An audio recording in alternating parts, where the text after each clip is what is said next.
필라델피아라고 하는 지역 자체가 되게 다른 도시처럼 크거나 화려하진 않았다라고 이야기를 합니다. 근데 이 필라델피아 교회는 그 무역로의 가장 교차로지에 있어서 그 무역이나 이런 것을 이동할 때 이 필라델피아 지역을 다 거쳐서 이제 이동할 수밖에 없는 그런 주요 거점 도시였고요. 그 다음에 로마의 문화가 이제 그 다른 이방 나라로 퍼져나갈 때 가장 그 필라델피아 지역을 지나갈 수밖에 없는 그런 중심지에 있었다라고 합니다.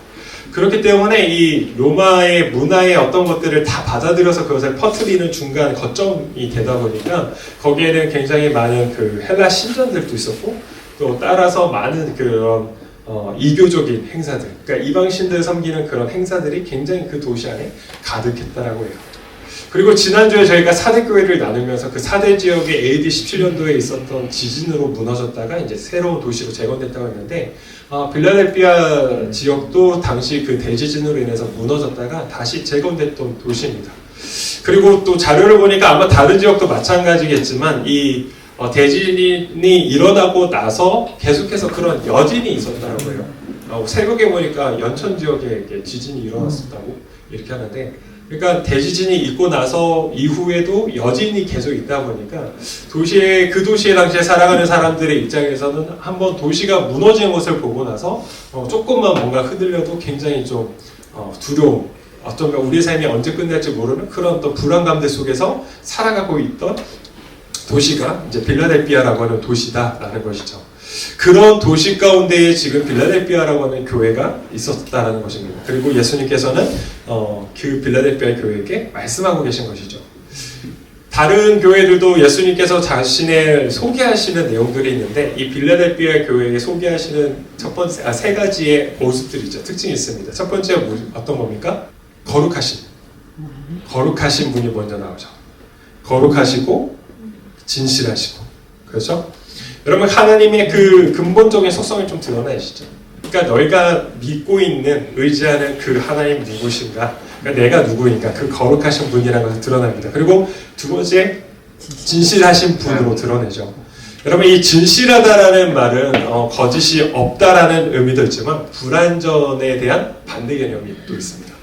그러니까 진실하다라고 하는 것은 거짓이 없다라는 의미도 있지만 완전하다, 불완전하지 않고 완전하다라고 하는 그 의미도 있다는 것이죠.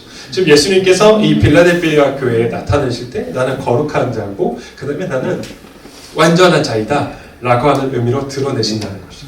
그리고 나서 세 번째 그 특징이 뭐냐면 다윗의 뭘 가졌다? 열쇠를 가진 분이라고 설명이 된다는 거죠. 이 다윗의 열쇠의 배경이 뭐냐면 이사야 22장 15절부터 쭉 이렇게 이 사건에 대해서 나오는데 히스기야 왕 시대의 국고를 맡아서 그 왕궁을 관리하던 셈나라고 하는 사람이 있습니다. 근데 이 셈나가 어떤 짓을 하냐면 자신의 왕의 그 국고를 맡아서 그걸 관리하는 일을 하면서 그 안에 자신의 이득을 취했다는 거예요. 왕의 묘실 안에 자신의 묘를 만들어놨다는 겁니다. 또한 왕의 어떤 그 재물 가운데 자신의 이득을 위해서 그 일들을, 자신의 이득을 위해서 취하는 일들을 셈나가 했다는 겁니다. 그것을 통해서 하나님께서 그 셈나를 그 자리에서 쫓아내게 하시고 그 밑에 엘리야김, 섬기고 있었던 엘리야김을 오히려 다시 그 셈나의 자리로 올리시는 사건이 일어나거든요. 하나님께서 그 일을 통하여서 다윗의 열쇠를 맡겼다라고 하는 표현들을 쓰신다는 거죠. 여러분, 우리가 그러니까 왕궁의 어떤 금고의 열쇠를 맡았다라고 할 때 우리가 갖고 있는 열쇠의 이미지는 되게 작은 것이죠. 요즘 저희는 열쇠를 쉽게 따고 뭐 이렇게 조그만 거를 뭐 호주머니에 차고 다니는데 당시 이 시대의 그런 열쇠의 모습은 엄청 매우 크고 무거워서 이렇게 지고 다닐 수밖에 없었다고 합니다. 그러니까 저희가 생각하는 그런 우리의 개념의 열쇠가 아니라 이 당시에 그 왕궁의 열쇠라고 하는 것은 정말 어깨에 메고 이렇게 끙끙대면서 다니는 거죠. 그러니까 사람들이 저 사람이 지금 어떤 사람인지를 다 아는 거예요. 왕궁의 금고를 맡고 있는 자구나. 그 말은 다시 말해서 엄청난 권력자라는 것이죠. 사실 왕궁의 금고를 맡고 있는 자는 왕과 직접 대면할 수 있는 사람이었고 그가 그 왕궁의 금고를 열 수 있고 아니면 닫으면 절대 아무도 그 금고의 열쇠를 열 수 없는 막강한 권력을 가졌다라는 것이죠. 어쩌면 그것이 그들의 살아가는 방식에 있어서 그 사람이 모든 것을 주관하는 것처럼 보인다라는 것이죠. 그런 어떤 삶의 영역에서도 연관되어 있어 보이는 것인데, 예수님이 왜 지금 다윗의 열쇠를 가진 자다라고 표현을 하고 계실까? 라는 것을 한번 상상해서 생각해 보면, 아마 당시 그 빌라델피아 교회 성도들은 유대인들에 해당해서 쫓겨났다라는 것이죠. 그러니까 그 유대인들이 모이는 어떤 그 해당감, 어떤 그 신앙을 지켜간다고 하는 그 영역 안에서 이들은 외면당하고 쫓겨난 자들인 것이죠. 사회적으로는 어떻습니까? 굉장히 어떤 사람들과 소통하는 것들, 같이 그 우리가 계속해서 앞에 이제 뭐 책망받은 교회, 4대 교회 말고 그 다른 교회들 보면 그들이 그 도시에서 살아감에 있어서 그들의 어떤 문화들을 받아들이고 좀 따라야지만이 먹고 살 수 있는 교회들이었는데, 아마 필라델피아 교회는 또 그런 상황에서 마찬가지로 경험을 했다는 것이죠. 그러니까 뭔가 넉넉하지 않습니다. 먹고 살 길이 보여지지 않죠. 사람들은 또 외면당하고 내가 어떻게 살아가야 할지를 모르는 그런 두려움 속에서 살아가고 있다는 거죠.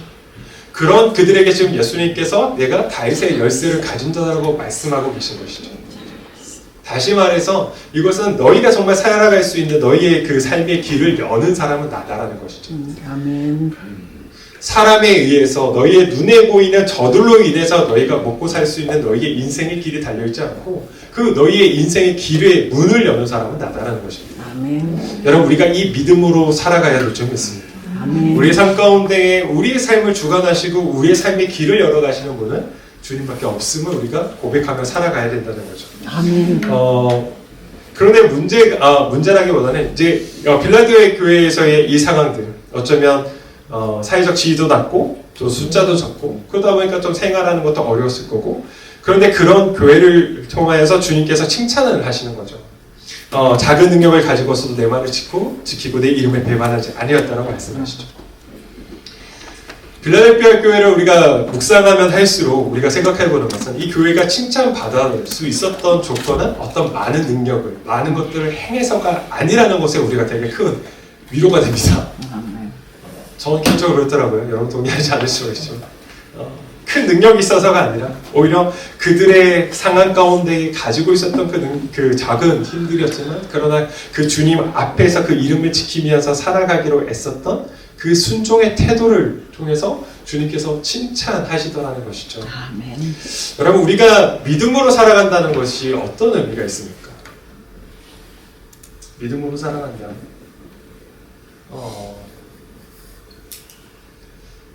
우리가 믿음으로 살아간다는 것이요. 그러니까 하나님 앞에서의 그 믿음으로 우리가 고백하면서 살아간다는 것은 사실은 굉장히 우리가 이것에 대해서 이분법적으로 갈 때가 많이 있죠. 다시 말해서 우리가 교회 안에서는 굉장히 신앙이 있는 것이죠. 그러나 또한 우리가 살아가는 내 삶의 터전에서는 굉장히 좀 하나님의 어떤 믿음의 중심에, 그런 하나님께서 나의 주인 되심에 대한 것들을 좀 잊어버리고 그저 내가 중심되어서 살아갈 때가 훨씬 많이 있을 수 있다는 거죠. 우리가 구원이라는 것에 대한 이해가 굉장히 좀 중요합니다. 여러분, 구원이라는 것이 우리가 구원받았다라고 하는 그 표현으로 하다 보니까 마치 구원을 이렇게 완성된 무엇인가를 받았다라고 우리가 이해를 하지만, 여러분 그렇지 않다는 것이죠. 성경의 여러 곳에서 표현되는 것은 무엇입니까? 우리가 예수 그리스도로 말미암아 구원의 문에 들어서는 것이죠. 그리고 나서 우리에게 요청되는 것이 무엇입니까? 구원을 이루어가는 일들이 필요한 것이죠. 우리가 그 예수 그리스도로 말미암아 구원의 그 길에 들어섰지만 그것으로 끝나는 것이 아니라 이제는 그 길의 여정을 시작함으로 해서 그 구원의 길을 완성하는 그 길에 다다르는 것이죠. 우리가 이루어가는 것이죠. 완성해 가는 것이죠. 그런데 우리가 그것을 좀 오해해가지고 마치 그 구원을 받았다라고 하면 그냥 나는 어차피 구원 받았으니까 나는 이제는 괜찮다라고 하는 식의 생각을 할 수 있지만, 여러분 그렇지 않다는 것이죠. 우리가 정말 예수 그리스도로 구원을 받았다라고 하면 구원에 합당한 삶을 걸어가야 되는데, 그것이 다른 것이 아니라 그것을 순종이라고 우리가 말할 수 있다는 겁니다. 순종이라는 것은 사실은 우리가 그렇게 이해가 할 때가 있어요. 굉장히 뭔가 내가 하고 싶지 않은 일인데, 나는 원치 않은 일인데, 그런데 하나님께서 원하시네? 그러니까 나는 원치 않은데 그냥 내가 억지로 좀 그 일들을 감당하는 거. 물론 그것도 순종이죠. 순종이 아니진 않습니다. 그러나 성경에서 하나님께서 우리에게 말씀하고 계시는 순종의 온전한 모습은 아니라는 것이죠. 여러분 순종이라고 우리가 말할 때 순종은 어떤 의무를 부정하지는 않습니다. 의무가 있죠. 그러나 그 의무를 넘어서는 것이 있다는 겁니다. 성경에 우리에게 말씀하고 계시는 순종은 단순한 의무가 아니라 그 의무를 넘어서는 건데 그게 다른 것이 아니라 사랑으로서 완성되는 거룩한 책임이라는 겁니다. 순종은 사랑함으로써 완성되는 거룩한 책임이라는 것이죠. 여러분 이 책임, 그러니까 서로 사랑하는 데 있어서는 사실은 책임과 의무가 필요한 거거든요. 아멘. 책임이라고 하는 이 단어를 여러분 잘 이해하셔야 할 필요가 있는데 이 책임의 영어 단어가 responsibility입니다. response라고 하는 반응하다라고 하는 단어와 ability 능력이라고 하는 이 단어가 합성어로서 책임이라는 responsibility를 됩니다. 그러면 여러분 책임이라는 것이 무엇입니까? 반응하는 능력인 것이죠. 사랑에는 이 책임이 필요합니다 라고 했을 때 이해해야 될 게 무엇이냐면 그러면 내가 사랑하는 그 상대방의 그 배우자의 아니면 그 상대방의 필요에 내가 반응하는 능력을 갖추는 것이 책임인 것이죠. 말로 필요를 이야기했을 때 반응하는 것도 책임이지만 말하지 않음에도 불구하고 그 필요에 대해서 반응해 줄 수 있는 능력이 사실은 좋은 책임의 자세인 것이죠.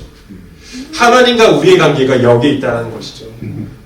하나님은 우리의 필요에 정말 먼저 반응하십니다. 신실하게 반응해 주시죠. 아멘. 근데 문제는 우리가 그 하나님의 필요에 반응을 잘 못한다는 것이죠. 여러분 이 언약의 관계에는 책임이 반드시 따릅니다.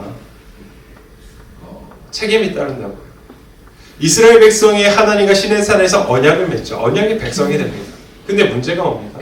이스라엘 백성이 하나님의 언약의 백성이 된 것에 대해서는 굉장히 뿌듯해했던 것 같아요. 굉장히 자랑스러웠어요. 그런데 그 언약의 관계 안에 필요로 요청되고 있는 책임에 대해서는 굉장히 소홀했다는 것이죠. 하나님과 우리의 관계 속에서 이 언약의 관계라고 고백할 때 우리가 놓치지 말아야 할 것은 하나님께서는 단순히 너희가 나랑 약속, 이 언약을 맺었으니까 약속을 맺었으니까 너희는 무조건 지켜라라고 요청하고 계시지 않습니다. 신명기의 여러 가지의 그 하나님의 계명의 말씀을 따르는 것에 대해서 우리가 좀 가만히 살펴볼 필요가 있는데 대표적으로 신명기 10장 12절부터 13절 말씀 한번 같이 읽어보도록 하겠습니다. 읽어보겠습니다. 시작! 이스라엘아, 내 하나님 여호와께서 내게 요구하시는 것이 무엇이냐? 곧 내 하나님 여호와를 경외하여 그의 모든 도를 행하고 그를 사랑하여 마음을 다하고 뜻을 다하여 내 하나님 여호와를 섬기고 내가 오늘 내 행복을 위하여 내게 명하는 여호와의 명령과 그를 지킬 것이 아니냐. 아멘. 아멘. 하나님께서 언약의 백성에게 지금 요청하고 계신 건 무엇이냐면 하나님의 말씀을 지켜야 그 언약의 그 규례를 명령과 규례를 지켜야 하는데 그 명령과 규례를 지키라고 하는 말씀 앞에 먼저 요청되는 게 있다는 것이죠. 그게 무엇입니까? 그게 무엇일까요? 돈 내놔야 됩니까? 사랑하는 것이죠. 아멘. 하나님께서 이스라엘 백성들에게 언약의 백성 가운데 너희가 이제는 언약의 백성이기 때문에 내 명령과 규례를 지켜야 해. 근데 그것만을 먼저 얘기하지 않으신 것이죠. 왜냐하면 하나님은 이스라엘 백성들이 단순히 자신의 그냥 말에 휘둘리고 왔다 갔다 그냥 이러면 이렇게 하고 저렇게 하면 저렇게 하라는 어떤 로봇 아니면 그런 어떤 종의 관계로 두시지 않았다는 겁니다. 그렇기 때문에 먼저 요청하시는 이스라엘 백성들에게 요청하시고 계신 게 뭡니까? 나를 사랑해라. 나를 사랑해줘라. 왜 그렇습니까? 그 하나님께서 이스라엘 백성을 먼저 그렇게 사랑하셨기 때문에 그것이죠. 하나님께서 그 사랑으로 말미암아 그들을 향한 책임과 의무를 다하시는 것이죠. 아멘. 근데 이스라엘 백성은 그 하나님을 사랑해야 되는데 그 사랑의 자리까지 가지 않더라는 겁니다. 이스라엘의 역사를 한번 잘 가만히 우리가 좀 구역에서 살펴볼 필요가 있는데 하나님의 백성 됐다라고 하는 어떤 특권에 대해서는 굉장히 이들이 드러내죠. 많은 것들을 드러내죠. 그러나 하나님을 사랑하는 것에 있어서는 이들이 굉장히 물러서다는 겁니다. 우리로 한번 우리의 생각들을 한번 살펴보면 우리가 왜 그리스도인으로서 살아가는 것이 좀 힘들까라고 느껴지냐는 것이죠. 우리가 왜 그리스도를 살아가는 것이 힘들까? 우리가 하나님의 자녀라고 하는, 우리가 그리스도인이라고 하는 고백할 때 내가 하나님의 자녀가 되었습니다라고 하는 이 정체성에 대해서는 굉장히 감사하고 기쁘게 누려지는데, 마찬가지로 그 책임을 지는 삶에 대해서는 굉장히 우리가 부담을 느낀다는 것이죠. 우리가 그리스도인이 되었을 때 우리 안에 가지고 있던 그런 욕망이 저절로 한 번에 확 사라지면 너무 좋겠죠. 그러나 그렇지 않기 때문에 우리 안에 계속해서 부딪힘이 생겨나는 것이죠. 그러나 여러분, 이 부분에서 우리가 그리스도인으로 살아가는 것이 내 안에 여전히 남아있는 그 죄성이요, 그 욕망의 문제 때문에 그리스도인으로 살아가는 것이 힘들다라고 이해를 하는 것이 정직한 표현인 것이죠. 그런데 우리가 그것을 마주하는 것에 대해서 굉장히 부담스럽게 생각하니까 어떤 식으로 이해하냐면, 아니야, 하나님께서 지금 우리에게 요청하고 계시는 그 삶의 태도가 너무 부담스러운 거야. 그거는 그냥 보통 따라가기가 쉽지가 않아. 그거는 특수한 사람들, 아주 그냥 탁월한 누군가는 그렇게 살아가지만 나 같은 사람은 절대로 그렇게 살아가지 못하지 라고 변명하는 것이죠. 하나님을 정말 사랑하면서 그렇기 때문에 그 하나님 앞에 따라 살아가는 것이 마땅한데, 여전히 그러고 싶지 않은 내 안의 욕망이 문제임을 우리가 발견하고 이 욕망의 문제들을 하나님 앞에서 해결해 가야 하는데, 자꾸 이 욕망의 문제를 해결하지 않고 이거는 놔두면서 그 하나님께서 지금 나에게 말씀하고 계신 이 삶이 너무 힘든 거야. 그렇기 때문에 이거는 아무나 살아갈 수가 없어 라고 우리는 핑계를 댄다는 것이죠.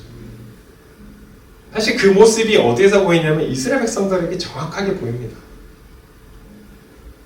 이스라엘 백성의 그 역사 가운데 계속 실패하고 반복하고 정말 하나님 앞에 매맞고 이런 역사가 반복되는 이유가 뭡니까? 그들 안에 여전히 갖고 있는 그들의 욕망을 하나님 앞에서 해결하지 않았다는 것이죠. 그들의 어떤 종교적 열심을 우리가 한번 생각해 보면, 여러분, 이스라엘 백성이 하나님 앞에서의 그 제사를 멈춘 적이 있을까요, 없을까요? 없어요. 있을까요, 없을까요? 없어요. 없습니다. 한 번도 멈춘 적이 없어요. 근데 문제는 뭡니까? 맞아요. 하나님 앞에 제사도 하면서 다른 우상들도 같이 섬겼다는 것이죠. 여러분, 왜 그들이 그러한 그 선택을 했을까? 여러분, 어떻게 보면 좀 억울한 점도 있을 것 같아요. 이스라엘의 입장에서 보면 굉장히 좀 억울한 지점이 있죠. 왜냐하면 가나안 땅에서 이렇게 정착해 보니까 주변 강대국들과 늘 전쟁의 도살이죠. 여러분, 가장 좋은 외교가 뭡니까? 국가로서 외교에 있어서의 가장 그 탁월한 건 뭐예요? 싸우지 않고 평화롭게 지내는 겁니다. 그렇죠? 굳이 싸워서 피 흘리는 일들을 만들지 않고 그냥 평화롭게 서로, 너 거기 있는 거 알고 우리 여기 있는 거 알고, 도울 거 있으면 돕고 또 좋은 거 있으면 서로 나누고 이렇게 지냅시다 라고 하는 것이 사실은 굉장히 평화롭고 지혜로운 현명한 판단으로 우리가 생각한다는 것이죠. 그러나 여러분, 그 안에 그 더 중요한 것이 무엇입니까? 아무리 지금 눈에 보이는 상황 가운데서는 그냥 그들과 싸우지 않고 그들과 평화롭게 지내고 그들과 잘 교제하고 지내는 것이 굉장히 좋아 보이고 현명한 판단일 것 같을지는 모르겠지만, 그러나 그런 나의 원함이 하나님께서 원하시는 것과 충돌되었을 때 어떻게 해야 됩니까? 하나님께서 원하시는 그 원함 가운데에 우리가 들어가야 하는 것이죠. 여러분, 그래서 이 순종이라는 것을 우리가 다시 한번 좀 정의를 하자면 여러 가지 정의가 있겠지만, 이 순종은요, 나의 원함이 하나님의 원함과 일치되는 것이라고 저는 봅니다. 내가 원하는 것과 하나님이 원하는 것이 일치되어서 걸어가는 것, 아니면 더 넘어서요, 그 하나님의 원함 가운데에 내가 들어가는 것이요, 아멘. 그것이 순종인 것이죠. 근데 이스라엘의 역사 속에서 계속 드러나는 문제는 오히려 그 하나님의 원함이 있음에도 불구하고 나의 원함 가운데 그 하나님을 끌어당기려고 하는 것이죠. 대표적인 사건이 뭡니까? 사무엘상에 보면 그때 블레셋과 전쟁이 됐을 때 블레셋과 전쟁 가운데에 저어가는 것 같으니까 어떻게 합니까? 하나님의 언약궤를 들고 가는 것이죠. 여러분 그것이 그 블레셋과의 싸움에서의 어떤 그 일들이 하나님의 원함은 무엇이었습니까? 이스라엘 백성이 지금 하나님을 잃어버렸다는 것이죠. 그들의 마음이 하나님 앞으로 돌아오기 위해서 하나님의 싸움, 그 전쟁의 원인은 거기에 있었습니다. 그런데 이스라엘 백성이 하는 행동은 뭡니까? 자신들은 그냥 이 싸움에서 무조건 이기면 된다라고 하는 자신들의 원한 가운데 하나님을 끄집어 들어오는 것이죠. 우리가 이럴 때가 있다는 거예요. 여러분 여호수아서에서 보면 여호수아가 그 가나안 땅의 정복 가운데 전쟁을 하러 나가는데 하나님의 사자가 막아섭니다. 그리고 하나님의 사자가 막아섰을 때 여호수아가 이렇게 질문해요. 그러니까 당신은 내 편이냐 저 편이냐, 아군인가 적군인가를 묻습니다. 여러분 그랬을 때 그 하나님의 사자가 어떤 이야기를 합니까? 여호와의 군대 장관. 네, 나는 여호와의 군대 장관이라고 표현하죠. 여러분 이게 어떤 사람입니까? 항상 우리가 이런 식으로 하나님 앞에 하나님을 우리가 이런 식으로 이해하고 갈 때가 있다는 거죠. 하나님은 내 편이어야 된다는 것이죠. 하나님 내 편이야. 내가 이 하는 일에 있어서 하나님은 내 편이 되셔서 나를 도와주실 거야. 그러나 여러분 중요한 것은 하나님이 내 편이 되는 게 아닙니다. 무엇이 중요하겠습니까? 내가 그 하나님 편에 서셔야 합니다. 내 욕망 가운데에 내가 원하는 것들에 하나님을 끄집어 와서 그 하나님을 내 편으로 만들어서 내가 원하는 것을 성취해가는 것이 신앙이 아니라는 것이죠. 여러분 그것은 그냥 다른 표현을 하면 이교도들이 하는 행동인 것이죠. 자신의 열심 가운데 신을 데리고 와서 자신의 욕망을 성취합니다. 그거는 이교들의 방식인 것이죠. 우리가 신앙이라고 고백했을 때는 우리가 나의 욕망 가운데 하나님을 끄집어 와서 내 편으로 만들어서 내가 원하는 것을 이뤄가는 것이 아니라 내가 그 하나님 편에 서는 것이 훨씬 중요하다는 것이죠. 여러분 우리가 순종이 왜 필요합니까? 이 순종을 통해서 내가 원하는 것을 하나님 앞에 무엇인가 얻기 위해서 갑니까? 아니라는 겁니다. 여러분 순종은요 그 하나님의 원한 가운데 내 삶을 내어드리는 것이죠. 아멘. 그 하나님이 이루고자 하시는 일 가운데 내가 들어가는 것이죠. 여러분 그 일을 통해서 하나님께서 우리 가운데에 주시는 복이 무엇입니까?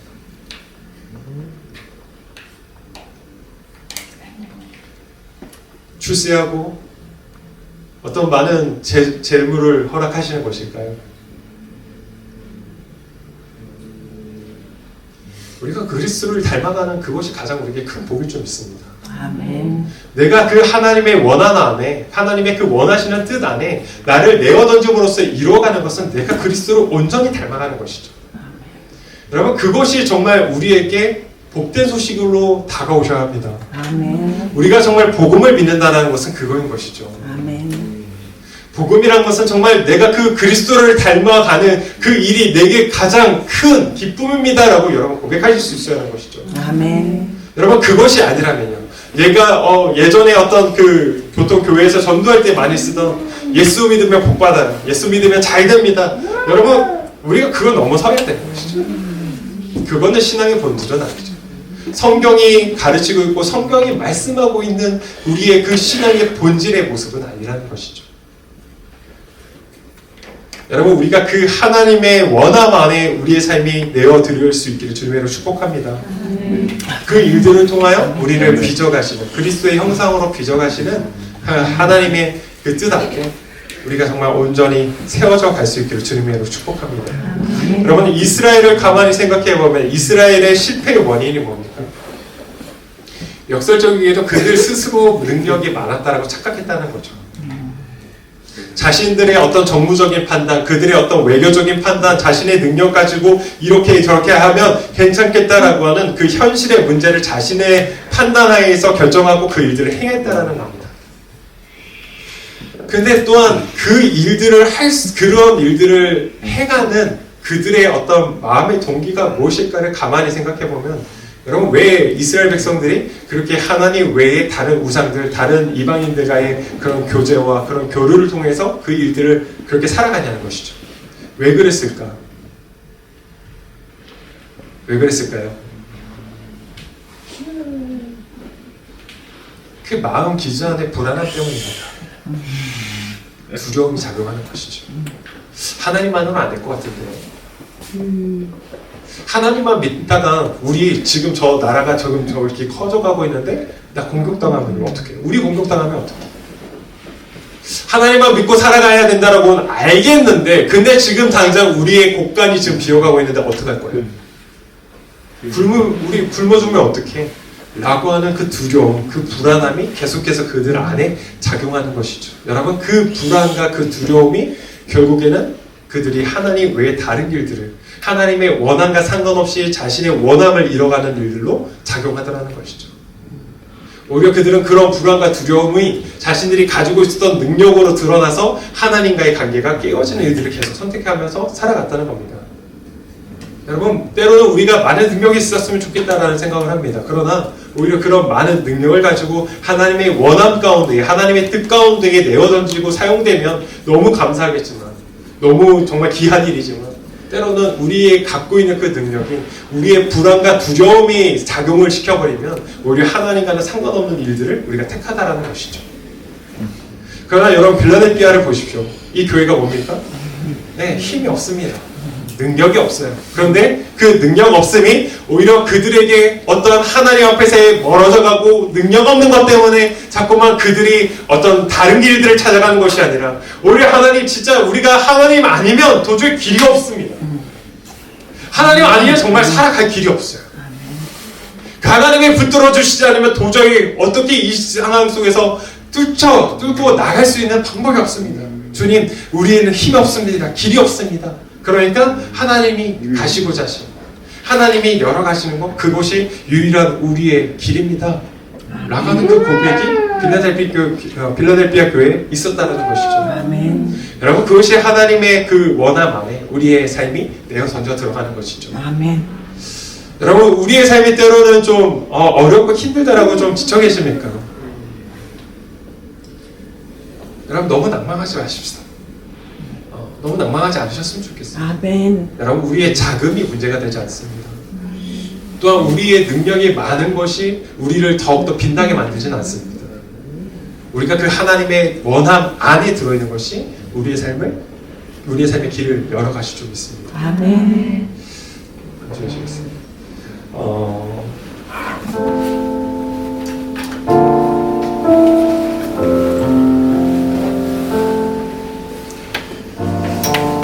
오늘 그 빌라델피아 교회를 계속 묵상하면서 좀 여러 가지 이제 마음들 하나님께서 좀 경험해 가는데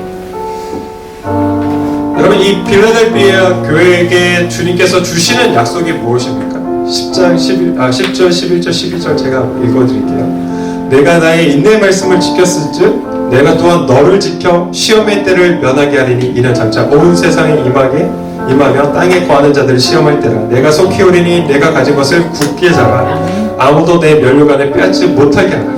이기는 자는 내 하나님 성전의 기둥이 되게 하리니 그가 결국 다시 나가지 아니하리라. 내가 하나님의 이름과 하나님의 성 곧 하늘에서 내 하나님께로부터 내려오는 새 예루살렘의 이름과 나의 새 이름을 그의 위에 기록하리라. 아멘. 나의 원함 가운데에 일치된 너희는 결국 무너지지 않는다는 것이죠. 아멘. 그리고 오히려 그 하나님의 나라의 기둥이 될 것이라고 약속해 주십니다. 아멘. 아마 그 시대 가운데에 살아가고 있던 빌라델피아 교인들에게는 가장 큰 위로이자 소망이 됐을 거라고 전합니다. 아멘. 근데 이 말씀을 좀 준비하고 기도하면서 저는 제 가운데에 고백되어지는 것은 하나님, 우리 스프링처치가 이 빌라델피아 교회가 되게 하여 주십시오. 아멘. 아니 우리가 정말 이 교회를 닮아갔으면 좋겠습니다. 라고 하는 간절한 좀 기도가 되죠. 좀 솔직히 말씀드리면 아마 여러분 가운데 또 뭔가 개척을 같이 또 참여하면서 어떤 대단한 기대와 어떠한 마음들을 우리가 가지고 참여했지만 막상 또 시간이 조금 많이 흐르지 않았지만 이렇게 흐르면서 마음속에 좀 별거 없는 것 같은데? 라고 하는 마음이 생기실 수도 있을 것 같아요. 저도 가만히 이렇게 좀 보면 사실 우리가 가진 것도 있지만 그러나 또 가지지 않은 것들 상황들 속에서 사실 조금의 어떤 좀 개인적으로 좀 답답한 시간들이 좀 이렇게 있죠. 뭔가 정말 주님께서 좀 문을 열어주시면 좀 쉽게 이거 좀 해결되어지고 좀 넘어가고 이것도 저것도 조금 하나씩 좀 더 앞으로 점진할 수 있지 않을까 막 이런 생각이 들다 보니까 하나님 왜 이렇게 문을 좀 잘 안 열어주시는 것 같지? 라고 하는 좀 그런 마음에 조금 이렇게 머물거릴 때가 좀 있었는데, 근데 기도하면서 이 말씀을 좀 묵상하는데 오히려 이 11절 내가 가진 것을 굳게 잡으라 라고 하는 말씀이 되게 제 안에 좀 들어오더라고요. 아멘. 주님은 없는 능력을 구하라라고 말씀하지 않더라고요. 네가 가진 것을 굳게 붙잡아. 아멘. 여러분, 저와 여러분이 가지고 있는 게 뭡니까? 저와 여러분이 그래도 우리가 우리 호정 이제 계속 개척교회 이렇게 막 얘기를 하는데, 네, 개척교회에서 저와 여러분이 하나님 앞에 가지고 있는 그게 뭡니까? 하나님을 사랑해요. 네, 가만히 생각해 보니까 하나님을 향한 뜨거운 사랑이 좀 있습니다. 아멘. 우리가 다른 것 자랑하지 못해도 그러나 우리가 하나님을 정말 뜨겁게 사랑합니다 라고 하는 그 고백을 아멘. 조금 더 어느 교회에 저는 지지 않는다고 했습니다. 아멘. 그러고 싶어요. 아멘. 그리고 또 한 가지는 하나님 내가 그 말씀 앞에 말씀 붙들고 정말 살아내겠습니다 라고 하는 이 발버둥 쳐가는 우리의 삶입니다. 아멘. 여러분, 저는 그것이 우리에게 있는 작은 능력이라고 믿습니다. 아멘. 여러분, 우리가 그 능력으로 우리가 정말 주님의 원하신 안에 우리의 삶이 내어 던졌으면 좋겠어요. 아멘. 기도하면 할수록 오히려 지금 하나님께서 문을 열어 가실 것인데, 그러나 그 열기 전에 우리에게 필요한 것은 그 하나님의 원함 앞에, 하나님께서 원하시는 것 앞에 우리의 삶이 내어 드리는 그 훈련이 필요하다는 것이죠. 아멘. 내 안에 내가 원하는 것에 자꾸 하나님을 끌어들이려고 하는 우리의 모습이 아니라 여전히 내가 사랑하는 그 하나님 앞에, 그 하나님의 원하시는 그 뜻 앞에 내 삶을 내어드리는 그 훈련, 여러분, 그것이 우리가 지금 하나님 앞에서 해 나가야 할 훈련의 시간일 줄 믿습니다. 아멘. 여러분, 하나님의 뜻 앞에 우리의 뜻이 일치되기를 간절히 소망합니다. 아멘. 자꾸만 내 생각이 강해지는 것이 아니라 오히려 내가 또한 내 능력으로 나의 힘으로 그런 문들을 열어가려고 애쓰는 것이 아니라 오히려 그 주님을 바라보면서 하나님 마음 앞에 내 마음을 맞추기 위해서 우리가 계속해서 우리의 시간들을 애써가는 것. 또 그것이 단순한 의무로 어떠한 책임감 안에서만 머물러 있는 것이 아니라 더욱더 그 하나님을 정말 사랑함으로써 우리가 그 길들을 감당할 수 있는 자리요, 우리의 그런 어떤 의무가 기쁨으로 변하는, 사랑으로 변하는 그 자리로 나아갈 수 있는 우리의 삶이요, 여러분, 그것이 우리가 이 지금의 이때에 가장 하나님 앞에 구하여야 할 우리의 순종의 태도이자 그런 마음일 줄 믿습니다.